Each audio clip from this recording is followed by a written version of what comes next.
On this episode of the Bronze Metalist podcast, we talk about Leviathan by Mastodon. Woohoo! Two very large creatures. Leviathans and Mastodons. I couldn't eat a whole either one of those.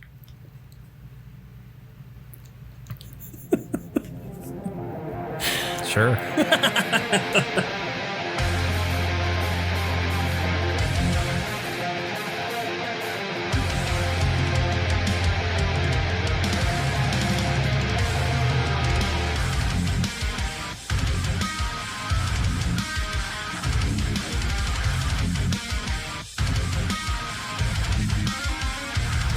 Hi, everyone. Welcome to another episode of The Bronze Metalist. I'm Kale. I'm OJ. We're two professional broadcasters, and we like metal, and we like to talk about it. And today is a album that I feel like we've talked around for quite some time. And a band we've talked around a lot. Yeah, but we've only officially done one Mastodon episode, I think, which is surprising. Emperor of the Sand. Yes, the Emperor of the Sand. Emperor of the Sand. I do that a lot. There's only one sand, but he's the Emperor of it.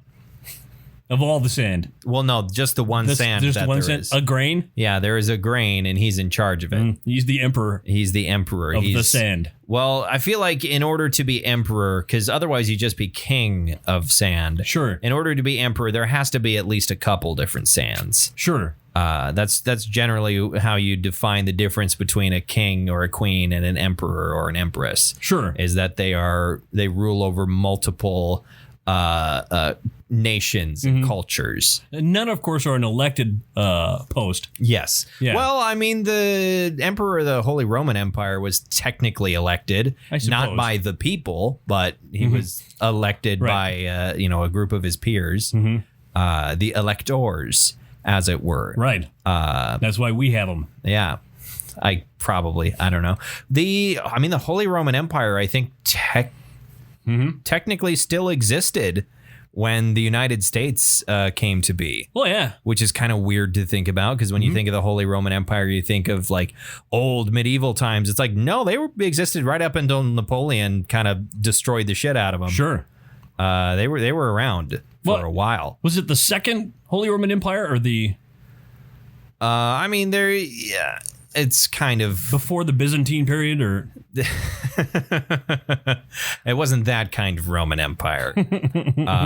It was... I can't remember exactly where the name came from and how they got declared like, oh, you can be the emperor of the new Roman Empire. Right. I think it was because maybe if it was Charlemagne or if it was someone later... No, yeah. Constantine was way before. This was in like the 800s at least. Sure. If not okay.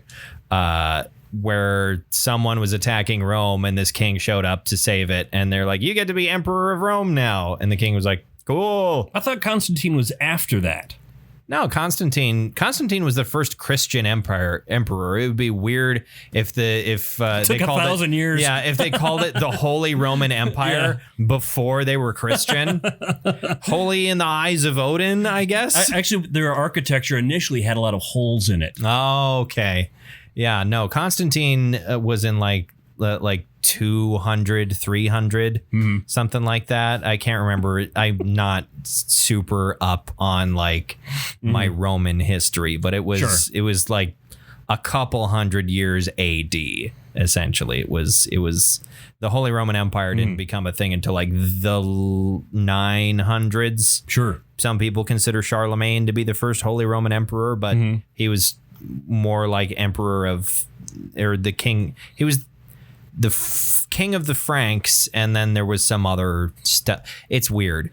That part, European history is stupid. It's stupidly complicated because there's 8 billion kings, and it's because people didn't live very long then, so you had a lot of successions. Or it's like just the history of England is stupid hard to comprehend, especially post-Norman invasion. Before that, it's a bit easier to make sense out of. It's like a family tree. Because there's big, well, less the family tree, and just that there's big eras of like, okay, this was the Roman era of England. This was the post-Roman. Here's when the Anglo-Saxons showed up. Here's the Anglo-Saxons are Christian now. A bunch of Vikings showed up. A whole bunch more Vikings showed up and stuck around for a while. Then they left, and then a bunch of French Vikings showed up, and they stayed. Right, Vikings who had gone to France and established an area. And became French and started speaking French. But they were still technically Vikings. Yeah. And then they came back through England. And they decided we could... What's over there? What's across this channel? I mean, we know what's across this channel, but what if we invaded it? Because we have lots of horses and they don't. Yeah. And that's how Norman England came to be. A quick history of the Battle of Hastings. Good night, folks. Yeah. Cale Borner, The Living Bayou Tapestry. Your Tapestry of the Bayou? Yeah. It's a big old thing. Just telling you about a swamp. Just a big old swamp. Cajun Kale, that's what they call you. Yep. Raging Cajun. How you doing? I'm doing pretty good. Not so bad. It's good. We got some big wave beer here. It's got a different kind of... It's kind of, yeah. It's like a dessert beer. Yeah.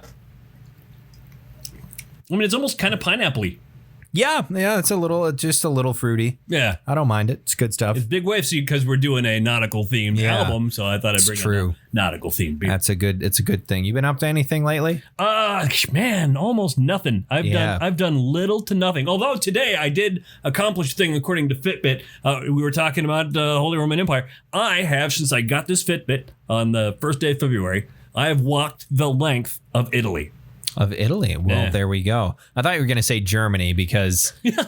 Speaking of the Holy Roman Empire. Yeah. Germany. Well, because that's what most of it was. Sure. Was Germany. And in like the western half of what is now Eastern Europe. And the northern half of Italy. They went down and touched Rome. Like most of the time, they went down and touched Rome. And I don't know when that ended. Because at a certain point, Italy decided, we're all going to do our own thing now. Sure. And the Pope was like, I'm going to have an army in my own country. And that was like the late 1400s. I know that because I've played Assassin's Creed. And there's two whole games. I've never played Assassin's Creed. There's two whole games where you try to kill the Pope. Really? There's two games where you try to kill the Pope? Yeah. Well, actually, I think he died. I think... The Pope dies because it was the Borgias. It's that time period, and I think he dies at some point at the beginning of Assassin's Creed Brotherhood, and then you're trying to kill his son. What the fuck was his son? Because there's Lucrece. The Pope's son? Yeah. Well, because not officially, but everybody knows. I don't think it was because there were periods of time where Catholic priests were allowed to marry and have children. Right. That's like, and several periods on and off were like, okay, now you're not allowed to have children. Now you are. Or, oh, you live in this far flung, cardinalship way out there. You guys are allowed to marry because if you don't, you won't be accepted in the culture. Blah, blah, blah, I wonder what the real reason that shit happened was. I don't know. What's the real event happened? I read about it one time. I can't remember. No more wives. But at any rate, I don't think they were his legitimate children. Sure. But they were genetically his. Yeah, they're genetically his children, and they were. In the game, at least, presented as vicious psychopaths. And he himself was also kind of a psychopath in the game. Sure. In real life, I think they were also kind of had a reputation for being giant dickheads, but they were powerful, noble figures in, the Renaissance who wasn't a giant dickhead. Like... Excuse me. Sorry. It's a motorcycle. Is it? Maybe it's not. I don't know what the hell it is. Yeah. Like a motor. It's a motor of some sort. It must be a motorcycle. It's weird. It's a farty sounding motorcycle. It's a very farty sounding motorcycle. I have never heard a motorcycle that sounds as much like a fart as that one. Yeah, like when your ass is pressed firmly up against a piece of vinyl. And it makes that sort of snappy. You ever seen, there was a guy had like two big pieces of rubber and shoved an air hose between them. It was like, this is what farts are. And it... Oh, I think I know what the context was. I think that was an SNL digital short when that was around the time that they were really heavily advertising nasal strips on television. Right. That you breathe rights. Put on your breathe rights. Yeah. And it was fart rights. And it was basically a guy demonstrating like, so when you fart, it's because gases are going between. I will demonstrate here with these two pieces of rubber. You sound like Ron Swanson. A little bit. I was that was almost the Fitness Gram Pacer Test guy. Sure. Yeah. The Fitness Gram Pacer Test. That really is Ron Swanson, isn't it? Anyway, I haven't been doing jack shit. You still haven't bought your kayak. Yeah, I don't know if that's happening this calendar year. Right. Maybe prepare for next summer. Yeah, something like that. What? That's going to happen. Like next summer is going to happen. Yeah, we'll all be gone by then. Yeah. But if we are, kayak. But yeah, and like, I don't know if it'd be cool if I could like put it on layaway. Sure. I don't know and if pay it off. Yeah, and pay that'd be cool. I mean, over there at the hardware, at Shields? sporting goods store. Yeah, at Shields. Shields. I don't know if I can do that. You probably can't.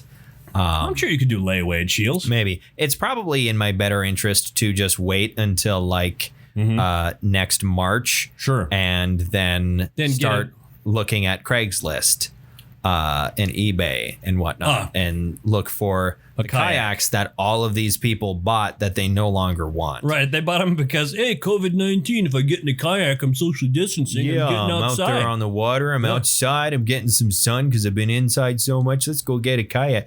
I don't know why, but like, I think people in like the kayak community have been kind of exasperated because there are people really into the hobby who are like, I need a replacement for my kayak that I've had for 15 years that just broke. And I need a replacement and I cannot find one. And so now this thing that I do every other day, I cannot do because all of these people who are going to never do this again after this summer have bought every kayak in the country.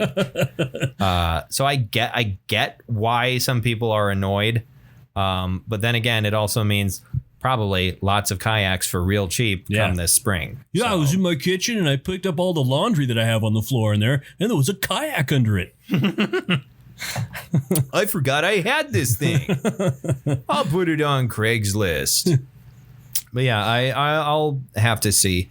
I'm just like, on one hand, it's okay, wait for it, find something that's less expensive. And something quality. You want good. Yeah, like I want a nice one. Yeah. But on one hand, I want to wait and get a good deal on something nice. On the other hand, the summer's almost over. I want to get out of this place, and I want on the other hand, I want it. I want it now. I told my wife about your dilemma. Do I get the gamer chair or do I get the kayak? She's like, you would use the gamer chair a lot more. She's not wrong. Yeah. That's what I said. You're not wrong. Yeah. But he wants to encourage himself to get out of the house and go do this fun thing outside. She's, oh, you're right. Yeah, that's the gamer chair will just make me spend more time in front of screens, which I do enough of already. And what'll happen with your new gamer chair is, for some reason, it'll get narrower. Yeah, it'll suddenly be too narrow. Oh, this chair got really narrow. How'd that happen? Weird. You know, when I got it, I felt like it was just big, but now it's like it started shrinking. It's weird. Is it like because it's hot and muggy in here? It shrank my chair. It's hot and like God, my clothes have been shrinking too. Yeah, what the hell's going on with that? I gotta stop putting them on the hot cycle. What is this voice we keep on doing? I don't know. I have no idea. Who is this person? I don't know. Fucking, I found a kayak. So I don't. Once my roof racks get here, maybe I'll have to put the checkbook in my pocket and walk over to Shields and see if they have something I want. Because I think what they have is still at MSRP. I have to ask them if their prices have inflated, but I feel like they're still at stores. They're still selling at MSRP. I don't think they've been marked up. So you would think that would be a strategy to mark them up when they start flying off the shelves. You would think so. Yeah. But maybe that's not. Maybe there's some policy because it's a big expensive thing. I don't know. So once my transportation method has arrived, because that is coming. Right. Then I'll have to go over and see what they got. And if they have something that I find appealing, maybe I'll just have to say, fuck it, I'm buying it now. And I can, I was talking about this with you earlier today. Yeah. About how December is 4 months from now, which is just so bizarre. Like, if I got a kayak today, I have like a month and a half left of weather that's appropriate for me to be using it. Sure. Yeah. Because this is North Dakota. Yeah, you could kayak a little bit into October. Oh yeah, it's once it starts snowing, maybe not. But I've seen plenty of people, go out in colder weather. Actually, fall kayaking is pretty awesome. Yeah, I've never done it, but I have to imagine it's pretty awesome. Visually, it's pretty. Yeah, cool. Visually, yeah. As long as you don't tip over. That's the other thing. Is like, oh boy, I fell over into this 40-degree water and died. So that wouldn't be great. But we remember Kale. He was an adventurous soul. Okay, he wasn't, but the one time he tried, he died. He bought this kayak last week. For sale, kayak, only used once. Only tipped over once. Yeah. 6-gun for sale. Never fired, only dropped once. Yeah, never fired, dropped once. I do like, because people like to make that joke about like French guns. It's like, 1911 model Lebel, never fired, dropped once. And the guy who runs Forgotten Weapons, Ian McCollum, is a massive Francophile. And so he has a huge collection of French guns. And I have a book he wrote about the history of French service weapons. And it's called? No, it's not called that. That would be funny if it was. It's called Chassepot tout fromage. Chassepot tout fromage. Gotcha. Yeah. So, omelette du fromage. But he came out with a T-shirt a while ago that was... it listed like all these major battles the French fought in World War I, and then at the bottom it says only dropped once, which I think was pretty. I feel bad for the French military because it's like you reign supreme for pretty much the entirety that France as a national identity has existed. You have had like the most badass, most powerful military in the world. That it took like 4 different coalitions of the whole of Europe to stop you throughout the early 1800s. Right. And you surrender once, and that's all you'll ever be known for the rest of linear time is that you're a bunch of cowards. Well, I mean, there's a reason there's lots of little countries all over the world where the primary language is French. Yes, I mean, the French were a dominant world power.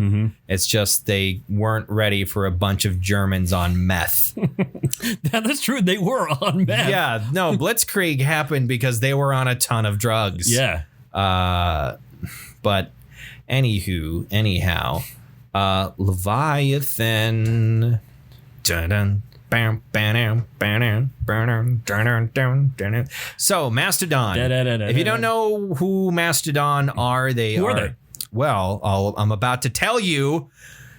If you just hold on. Are they a band? Yeah, they are a band. They're from Atlanta, Georgia. They formed up in 2000. All of them had been in other bands up till that point. Yes.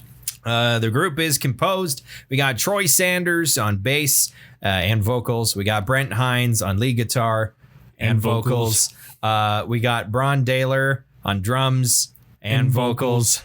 And then you got Bill Kelleher on rhythm guitar. Yeah. And occasion vocals on one song. One song, yeah. On like one song. Yeah. But they got together in 2000. They met at a High on Fire concert, I believe. Yeah.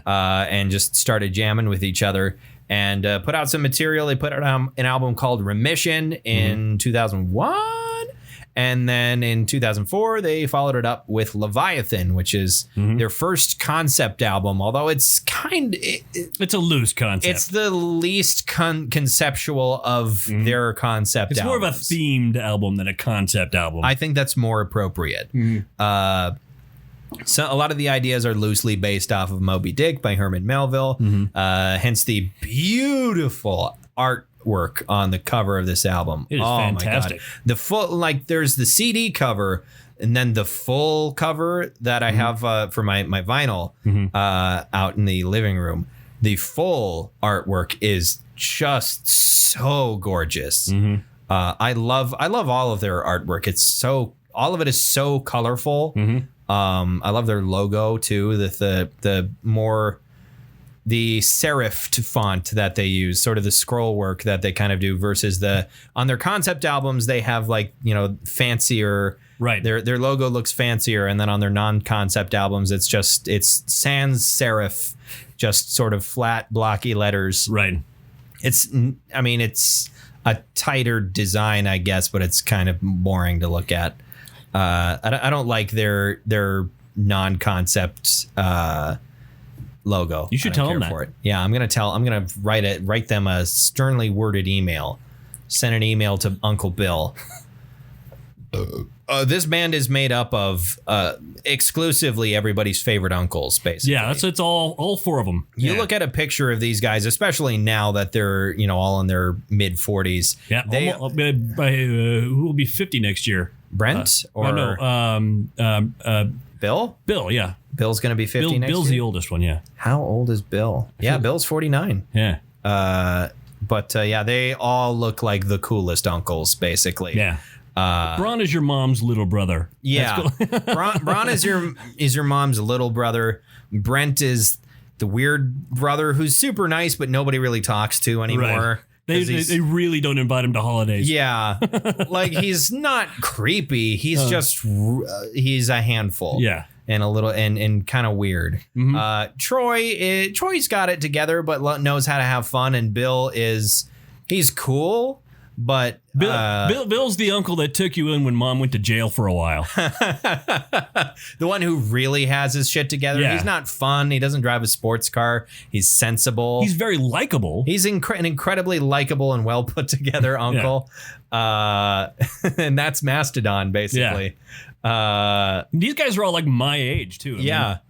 Although, I mean, Braun is finally looking like he's the same age as the rest of them. Because I feel like for the longest time, it was like, who are these grizzled dudes and that little boy? With all the earrings. Yeah. But he's finally kind of starting to show his age a little bit.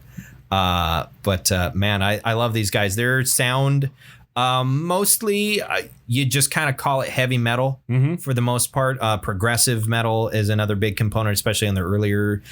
Progressive has continued to be the primary component of their music. There's a lot of sludge in there. Yeah, especially the early stuff is very sludgy. And there's sort of a shift from sludge and metal to progressive and rock the later you go into their career. Right. And so especially that shift, that moment when Braun starts singing a lot. Yeah. Crack the Sky is kind of the turning point in their sound. Both versions of their sound are amazing. And there's a lot about it. You know, it's not like it's a completely different band.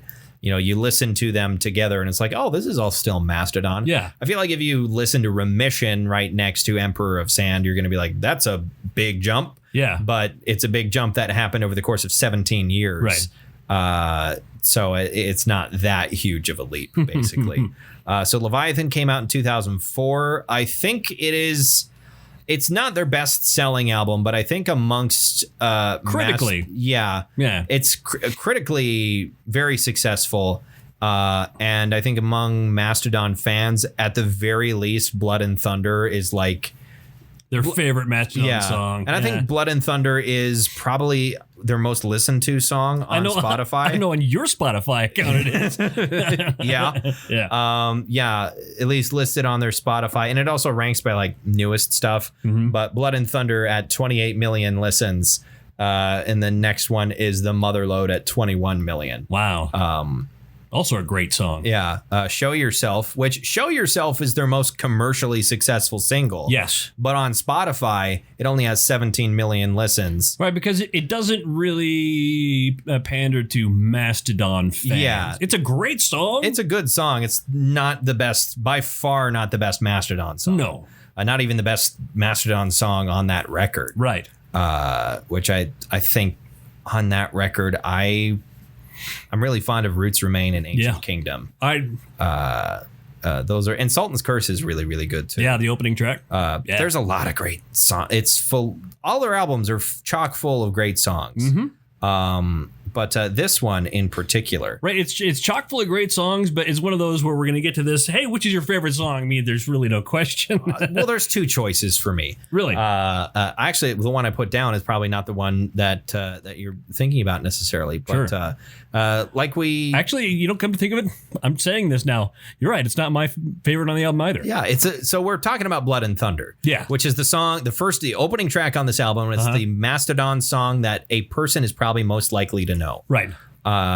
In the sense that, and to know it as the Mastodon song. Right. Because it has an incredible, what would you call it? That's the, not the chorus. That's is it the, what are you talking about? The bridge at the end where Troy starts, split your lungs with blood and thunder. What would you call that part in the lyrical structure in the bridge? The bridge is like one of the most powerful and just, I don't think Troy anything there, isn't it? Yeah. I don't think anything hypes me up the way the bridge of Blood and Thunder does, where I just get so pumped and by the point they start screaming White Whale, Holy Grail, I'm amped up to a billion. And that riff. The riff is so great. And the riff also, the thing I love about that riff and the thing I love about Mastodon, and I'm almost certain we've talked about this on our last Mastodon episode that we did, is that they finish every song. And every song stops. It finishes. It has a beginning and it has an end. They don't fade out. There are a few songs that fade in, and there are some ambient sound samples that maybe fade out. Right. But the guitar stops on almost. I can't think of a single song where the riff keeps going until it is no longer audible. Or another thing that they don't do, I've noticed, is they don't do the typical rock and roll sting at the end. Yeah, they don't. Yeah, they don't do that cliche. Yeah, and because that's the thing that bothers me, almost whenever I hear it, is like, wow, this is an amazing riff. I can't wait to hear it resolve. And then it fades out into nothingness, and I'm just like, just finish the fucking riff.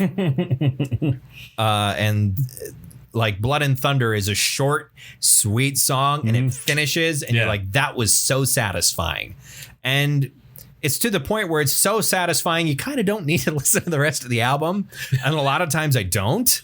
A lot of times I just listen to Blood and Thunder, and I'm like, all right, I'm amped. Gonna go do my thing. Yeah, Leviathan, what a great album. It's only like 2.5 minutes long. Yeah. But there is like every other song on this is amazing. It's just to the point where it's the same problem I have with Gojira, which is another song about whales. Yeah. It's hard to get past that first track. It's hard to get past that first track because I want to listen to it again. You're so satisfied by it. It's not because the rest of the album is bad. Much to the contrary, the rest of the album in both cases is amazing. It's just that Blood and Thunder and Flying Whales are so fucking good that you listen to it and you feel like you've gotten the whole experience. Right. And you can be done and move on with your day. And if you have some time to spare, sit down and listen to the rest of it. But if you don't want to, here's all of it nicely condensed into one great song with an amazing riff. Yeah. This is the first album of Mastodon's, by the way, to feature Scott Kelly from Neurosis. Scott has collaborated with them on a song on every album since, at least every full-length albums that has come out since then. Scott Kelly has done a feature. You ever listen to Neurosis at all? I've tried. Something about Neurosis does not click with me. It's a bit difficult listening. Yeah. Something about it just does not quite click with me, because I love post-rock and I love heavier post-rock, and there's plenty of bands I would describe as post-metal that I also enjoy, but I think Neurosis is just a little bit too abrasive. I wish they leaned a little bit more into the ambient stuff, maybe a little melody. They don't do a lot of melody. No, they really don't. No. And that's really what separates them from a lot of post-X bands. Yeah. is, post rock is all melody. It's all melody usually. And a fair amount of post metal. Like I would describe Deaf Heaven as post metal, and there's a lot of great melodies in Deaf Heaven, or at the very least, a lot of great melodic stuff in Deaf Heaven. It's very pretty. Neurosis is not pretty at all. And Scott Kelly has a great unpretty voice. I did listen to, what is it? Times of Grace mixed with, because they have a side project that's called Tribes of Neurot, and they made an album that was meant to be played at the same time concurrently with Times of Grace. I can't remember, or maybe the album was called Tribes of Neurot. I don't remember what it was, but they made one that was designed to be played at the same time with Times of Grace, and I tried that. You're looking for the bottle opener? There it is. There it is. All right. I did that, and it was a good experience. I just haven't felt the urge to repeat it. It's also kind of difficult to do because you have to find a YouTube video where someone mixed them down. Oh. Imagine trying to do that on vinyl. You have to have 2 record players. Yeah, you have to have 2 record players and drop the needle at the same point in circumference on both at the same time. Right. And that would be cool if you could do it, but also you're going to have to do some flipping in there. So you have to do it twice or maybe 4 times. Sure. If it's a double album. Yeah. So that would be a pain in the butt. But Scott Kelly, Scott Kelly on all of his, you always doink your microphone with the brim of your hat. Yeah, I do. Scott Kelly's great in all his features. Sure. He's on with Mastodon. Yeah, with Mastodon. Aqua Dementia is the song he's on here. Aqua Dementia has the unfortunate place, though, of leading into, spoiler alerts, what is my favorite song, which is Hearts Alive, which is a 13-minute song. Theoretically, the album closer. There's an instrumental afterwards. Yeah, there's an acoustic instrumental. That's my only complaint with this. I wish those 2 songs were swapped. Yeah. Joseph Merrick feels like it's in a weird place. Yeah. Also, like the fact that they were doing, an album themed off of Moby Dick, and then suddenly here's a song about Elephant Man. Yeah. Wasn't that John Merrick? I think he was popularly known as John Merrick, but I think his actual name was Joseph Merrick. I did not know that. Let me look that up really quick. Elephant Man. The Elephant Man. Yeah, his name was Joseph. Oh, but he's often erroneously called John Merrick. I think it was related to... He was a human being. Yeah. I am a human being. That's a David Lynch movie I need to watch. I am not an animal. The least David Lynch movie that David Lynch has directed. The least... Would you say that's the least David Lynch movie, or would you say maybe Dune? I feel like there's so many clips I've seen from Dune that are so... Because Dune is already a weird property. Yeah, and it's got Kyle MacLachlan in it. So yeah. That makes it David Lynch right there. Yeah, that already really ups the David Lynchness of it. So I think... I feel like Elephant Man... Yeah. It's often cited as his most accessible movie. And it's probably the one that got him the most love from mainstream critics. Right. There are plenty of critics who see David Lynch's name and know what to expect, and will review. They will review his movies, good or bad, on their own merits. As this is obviously a piece of surrealist fiction. I'm not going to think of it the same way I would as Die Hard. Right. Blue Velvet wasn't a Lynch movie, was it? No. Yeah, Blue Velvet's a Lynch movie. Yeah, it was, yeah. That's the one that I had to stop watching halfway through. Right. Because Dennis Hopper wouldn't stop screaming at Isabella Rossellini. And it's what he's screaming. Daddy wants to fuck. I had to stop watching it halfway through. That's just like, it's 11 o'clock on, I think it was like a Thursday night.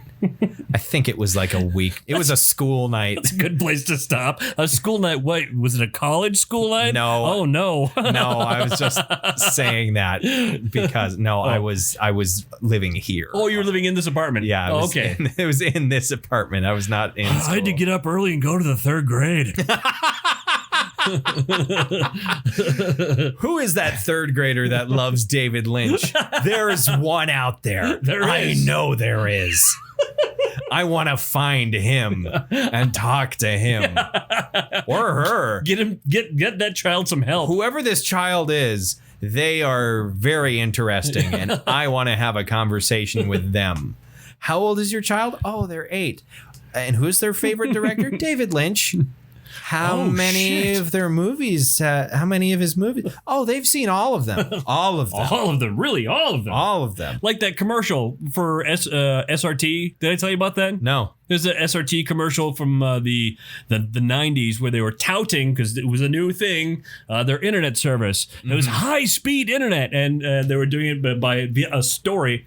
The guy was sitting in his computer, and on the screen comes up the words, "Stop, go back, you've seen all of the internet." And I remember even back then I'm going, ew, really? Oh my God. Oh God! How many hours of horse porn alone has he seen? Horse porn. So is that porn featuring horses or porn for horses? Yep. All right. Cool. All right. So any other little tidbits about this album here? Let's figure that out. Yeah, I can't find other little pieces of trivia about it. Obviously, this is before Braun started singing. Yeah, this is all just the two of them. Yeah, this is all just Troy and Brent, and it's mostly harsh vocals. This album is one of the other things. Singing. Brent does a lot of good singing. Yeah, Brent does a decent amount of clean singing, but the other thing is, like, when I hear Brent screaming at this point, I'm just like, oh, that sounds painful, because he's really not doing it right. And you can tell he had pretty poor technique at that, which is partially why he doesn't do it anymore on any of their albums. Sure. But his singing voice, oh, God, I love his singing voice. And this album is not quite melodic enough to really showcase what he's capable of vocally. I think you wouldn't really get that until like Crack the Sky, when he started slowing down a little bit. He really does a lot on that One More Time Around the Sun. Yeah, One More Time Around the Sun. Yeah. Yep, that's what it's called. Yeah. Yeah, no, he does a lot of singing. I feel like the majority... that's probably the album that Troy sings the least on. Yeah, I think. Whereas like Emperor of Sand was a very good split between all three of their vocalists. Yeah, I mean, within one song you would have 3 lead vocalists. Yeah. I love that question. Who's the lead singer of Mastodon? Yes. Not Bill. Not Bill. The one that isn't Bill. Yeah. The one that doesn't have a horseshoe mustache. But boy, speaking of Bill, God, that man writes riffs. Holy shit! Indeed. Was he the lead writer, like the guitar writer on this? I don't know. So I feel like that goes back and forth between Brent and Bill. Yeah, I think so. And I think it sort of depends on the album. I believe like Emperor of Sand was a very Bill-focused album as far as writing goes, but like Oblivion was mostly Brent. Not Oblivion, Crack the Sky. With the song Oblivion. Yeah. But I think Crack the Sky was a lot of Brent and Braun. And Emperor of Sand, I think, was Bill and Troy for the most part. So I think they all really contribute to the point where there's not like specific writing credits on like their Wikipedia page. It just says all tracks written by Mastodon. Right. So they don't credit themselves individually. It's just we all do this as a band, which I think is nice. Yeah. But it's also maybe short-sighted because it's to the point where it's like, we're never going to have a dispute over this. Don't worry. This will be fine. No one's going solo. No one's going to get kicked out of the band and then claim they wrote the entire record. Dave. Dave from Mastodon? Oh. No.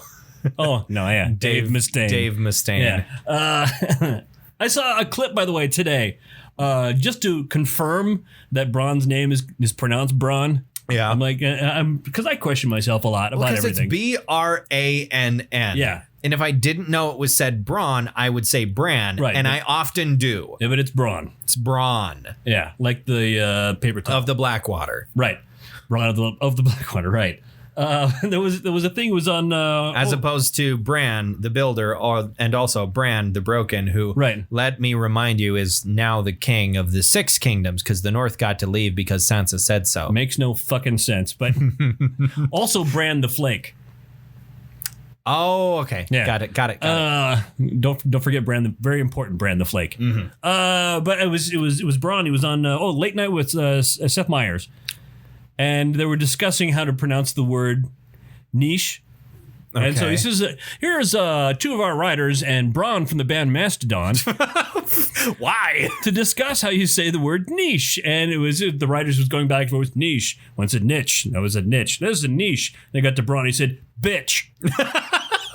Well, I have to see this clip now. Braun from Mastodon, why would you say that? You're a little bitch. Was Mastodon like performing that night That's on his show? Like, I'm missing so much context. So was I. I know they've done like a couple like late night performances. Oh, I saw one that was terrible. Yeah, there's late night performances for. Yeah. Late night performances for metal bands are never good. No, because you're in a tiny confined space. The sound quality is always awful. The only good one I think I've ever seen, I believe, was Slayer on Conan. It was I never saw Slayer on Conan. It's a fairly recent one, I think.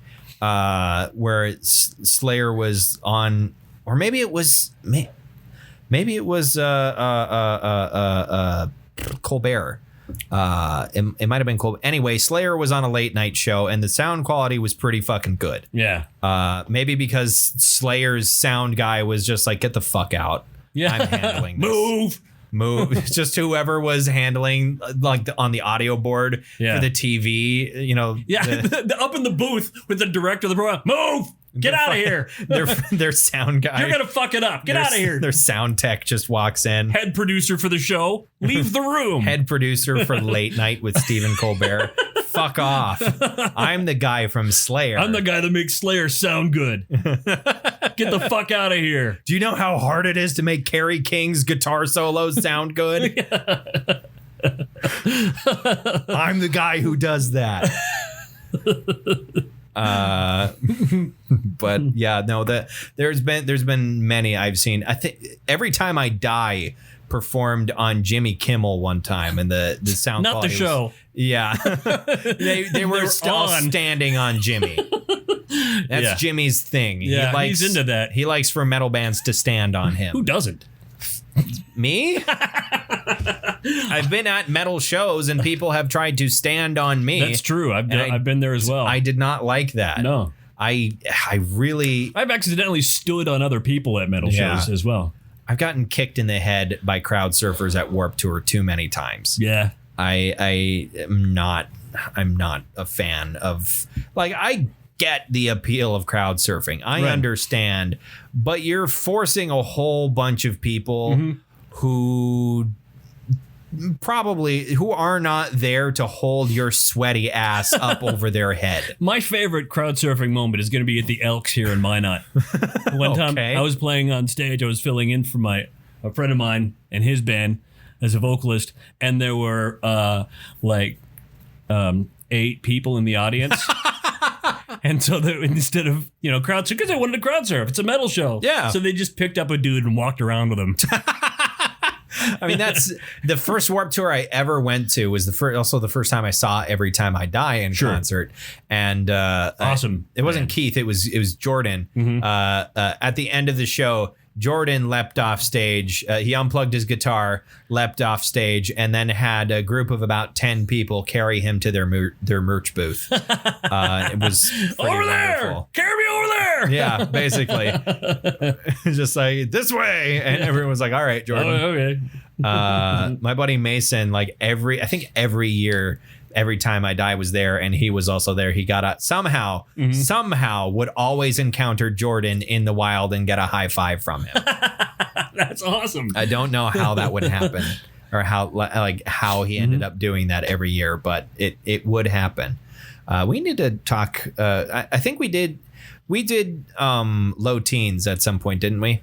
Did we do low? No, we didn't do Low Teens. Yeah, we did. Was it Low Teens? It would have been Low Teens because we talked about map change. Yeah. Okay. Yeah. Map changes on low teens. Right. Yeah. We need to do another Every Time I Die album at some point. You are 100% correct. Wonderful band. They're coming out with a new album at some point here soonish. So maybe that'll be our opportunity. But anyway, Mastodon. Yeah. Mastodon. So this, I was looking around. Oh, does this out? This slaps. This slaps. It slaps. It's okay, I guess. It's okay, I guess. No, I get bored. This slaps like a giant. This slaps like a whale tail coming up out of the ocean, right? And smacking down on the water. You get sprayed. It's like, or it just smacks down on your tiny little whaling boat because you're out there trying to stab the whale with a spear. That'd be a great shirt to have. I got sprayed by Mastodon. Guar has to sell shirts like that, right? Guar and ICP. Yeah. Very different fluids. Yeah. At either of the. Well, do they usually spray fake blood onto the crowd at ICP shows? No, it's root beer. It's usually diet root beer. Yeah. That's so much worse than the fake blood. Yeah, it's fake Faygo root beer. They have a sponsorship. Well, yeah, because they recommend, that's a big Juggalo thing. Right. It's like where do we get Faygo? And it took me a long time to figure out where the hell these guys are drinking this. The dollar store. The fucking dollar store. That's where, you go to the Dollar Tree. You go to the Dollar Tree and you get yourself a 2 liter of Faygo for 80 cents. I would go to the Loaf and Jug when I lived next to the university. I lived like half a block from the Loaf and Jug.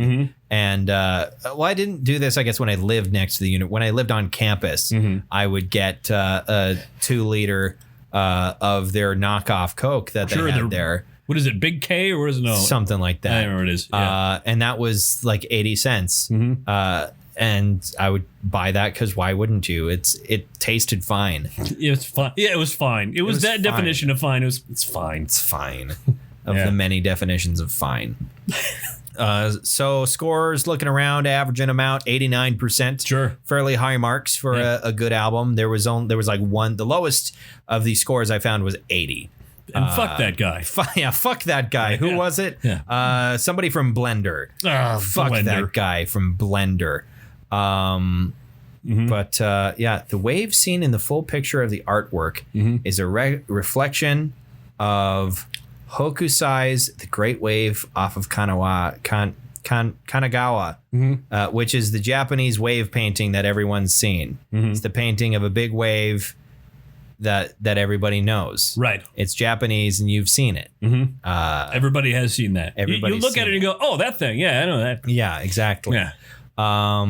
But let's see here. What's your favorite song?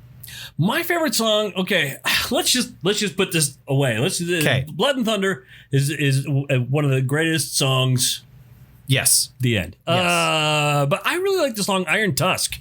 I love that song. It's a very sludgy, very just the riff in there is just so infectious. I'm sure I'll recognize it immediately when I give it a listen here in a bit. But like there's a lot of songs in the middle of this that like I know, like I am super familiar with all of it, but like saying the name doesn't bring it to mind because this is a 46-minute album, right? And it's not short, but it's very listenable. You can listen to it in one sitting fairly easy. Yeah, Sea Beast is another great album. Sea Beast, yes. But I'm saying Hearts Alive. Hearts Alive, the 13-minute sort of pseudo closer. Yeah, because the last 3 minutes of that has the chunkiest riff. Yes, it does. Oh my God. It's a very simple riff. And it just goes on. And you think, how long is it? And you never get tired of it. You never get tired of it. Well, and it changes a little bit because there's a part where it's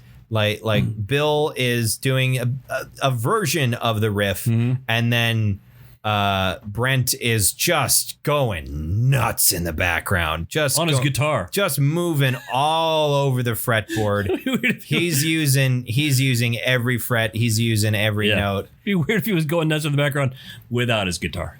I mean, it is Brent. I think the man has been nuts for some time. He has been, especially after the Vegas incident. I think. After he got brain damage from getting into a fight with the bassist from System of a Down. Yeah. Oh boy. He was drunk. He said some shit he shouldn't have. And then his head hit the concrete. He even admits it was probably his fault. Yeah. Yeah. I doubt he remembers what he said. Both because he was probably incredibly drunk and because brain damage. Right. He probably lost a good week in there. I imagine so. Mm-hmm. But yeah, that's my favorite track on this. Yeah. Huge fan of it. Also, every song on this is good. One after the other. It's very good. This is a solid, extremely tight album. Mm-hmm. And that kind of goes for every Mastodon album, basically. They're all very solid, very tight experiences. It's like Iron Maiden. I mean, even their shitty albums are great albums. Yeah. That's even the one where like Iron Maiden fans. Yeah, this album sucks. I've only listened to this 3 times this week. Yeah, fucking hate this album. But is it better than album by this other band? No, this album's way better. Yeah.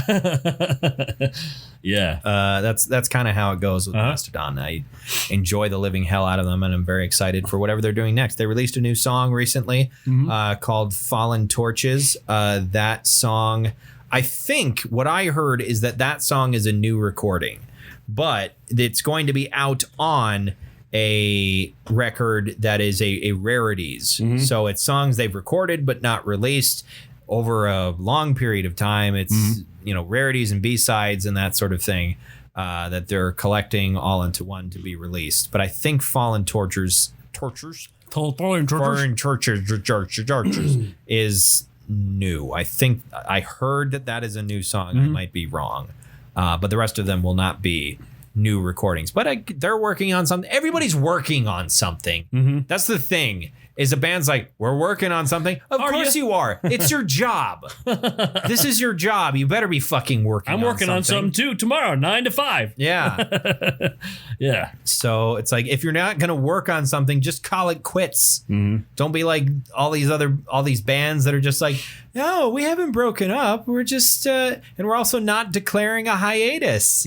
Like Job for a Cowboy has been doing that for the last 8 years, where I don't think they ever officially went on hiatus, but also have not toured or released new music in a long time. I think they're finally getting something. I can't remember if I saw them that they released a snippet of something they were working on, or they made an official announcement. Let me check really quick, just see what Google has to say about Job for a Cowboy. Because I'll be very pleased if they end up actually coming back. Because I think I really enjoy Job for a Cowboy. I think they have an amazing progression of their career of starting out as like a MySpace deathcore band. It's like the year was 2004. If you were in like a scene band, you had a MySpace page and it blew up. And then after that, they started getting more and more and more into like progressive death metal. Sure. Until Sun Eater came out in 2012, and that's like Sun Eater's great. Sun Eater's a really good album. It's an odd name for a band. Job for a Cowboy? Yeah. I mean, it's a name they came up with when they were all like 17. You can't fault them that. Yeah. They were kids. And if you look at a picture of them around the time that they released like their first material versus a picture, the most recent band photo of them, it's like, holy shit. What happened to those very clean cut scene kids? Like they were all wearing like polos and had, fairly short but clearly straightened hair. And then there's a picture of them in 2012 and they're all like jacked and covered in tattoos and just long hair. And it's like death metal, not even once. Or death metal absolutely all the time. Yeah. Because if you look at like their vocalist Johnny Davey, him performing at like Wacken in 2007, he is skin and bones. He looks unhealthy, and then by 2012, he was just a monster of a man, just like jacked and huge. And Johnny Davy's an inspiration. I wish I could open my mouth as wide as that man can. He can make some Why? Because he can make some real gross noises. Oh, okay. By doing that. Not. Never mind. Anyway, moving on. So I could eat a whole apple at once. Okay? Sure. So I could eat an entire apple in one bite. That's why I would want that. Yep. I have a very small mouth. I'm starting to turn. I'm like James LeBrie. Mm-hmm. I got a big face and a small mouth. And your eyes and nose and everything else are just going to shrink until eventually they collapse. Yeah, and there's just going to be a wrinkle in the front of your head. Yeah, there's just going to be a dot. Yeah. That's what's going to happen to me eventually. It's what happens to us borners as we age. Our face gets tinier and tinier and tinier until it winks out of existence. Your dad currently has no head. Yeah. It's just a neck. Yep. It's true. So what medal are you bestowing upon this album? Like Maz Kanata to Chewbacca at the end of the 2019 film Star Wars Episode 9, The Rise of Skywalker. I almost forgot the name of it because I don't like that movie. I never saw it. I stopped watching Star Wars movies. But what medal are you? I go to gold. It's a gold. Yeah, it's gold. It's gold. Mm-hmm. Or should we say platinum? Ivory. Because it is what propels us. Mm-hmm. Harpoons thrust in the sky. Right, yeah. Aim directly for his crooked brow and look him straight in the eye. Anyway. Ideas for next week. It's funny. I hadn't really thought about it until a moment ago. And I realized that we did Dark Angel last week. Yeah. Let's do Death Angel next week. Sure. Yeah. So Death Angel... Is Death Angel a death metal band or is Death Angel still a thrash band? They're a thrash band. They're Bay Area thrash. I feel like there's something Angel that is a death metal band, but I don't know. Yeah. Morbid Angel. Morbid Angel. There we go. Morbid Angel is a death metal band. All these ex-Angel bands. Yeah. Where's like Pretty Angel, the hair metal band? Pretty Angel. Pretty Angel. I'm sure there's many other bands that is something Angel. I'm sure. Yep.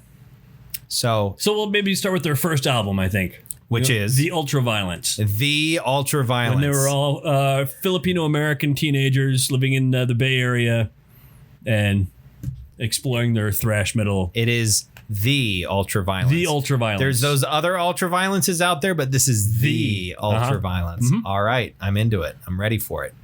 I'm good to go. I'm down to clown. Oh, whoa. I feel like that's the appropriate thing to do after you say I'm down to clown. It's a belch. Hey, ladies, I'm down to clown. So if you're down to clown, call Cale Borner. Yeah. If you're down to clown around town with this here podcast, I guess, then you can find us. If you want to make sweet love to this podcast. Yeah. You know who you are. Then go ahead and I guess maybe give us a follow on Facebook or on Twitter and go and subscribe to our feeds on Libsyn and iTunes and on the podcast app on your Samsung or your Android and on your podcast app, or the podcast source is what it is called. Yeah. On your Android, and just podcasts on your iOS. Go do that. Which I have right here. Podcasts. Yeah. Go and give us a subscribe. I'm subscribed. Hell yeah. Be like OJ, one of the hosts of this show. So, thank you very much for listening to another episode of the Bronze Metalist Podcast. I'm Cale. I'm OJ. Congratulations.